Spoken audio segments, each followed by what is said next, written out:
araw bago ang Pasko, nagsagawa ng joint inspection ng Department of Agriculture at Department of Trade and Industry sa isang palengke sa Blumentritt sa Maynila.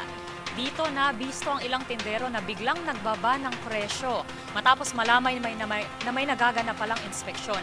Narito si Boy Gonzales. Nagsagawa ng inspeksyon ng Department of Agriculture kasama ang Department of Trade and Industry sa Obrero Public Market sa Blumentritt, Santa Cruz, Maynila.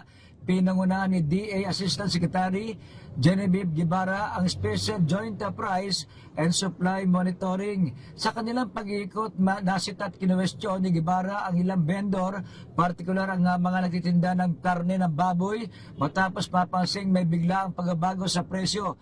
Ayon kay Guevara, batay sa sinagawang monitoring, nasa 440 pesos kada kilo ang karne ng baboy, ngunit bigla itong bumaba sa 360 hanggang 380 pesos nang dumating ang inspeksyon ng ahensya. Dahil dito sinabi ni Guevara na hihingi siya ng tulong sa kapulisan upang mas maigpit na mabantayan ang mga pamilihan. Hihingin din nila ang kooperasyon ng market administrator para sa regular na pag-update ng presyo ng mga bilihin. Aminado naman ang may-ari ng tindahan ng karne ng baboy na nagkamali sila sa paglalagay ng price list.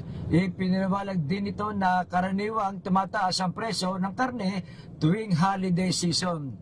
Para sa MBC TV Network News, ito si Boy Gonzales, una sa Pilipinas, una sa Pilipino.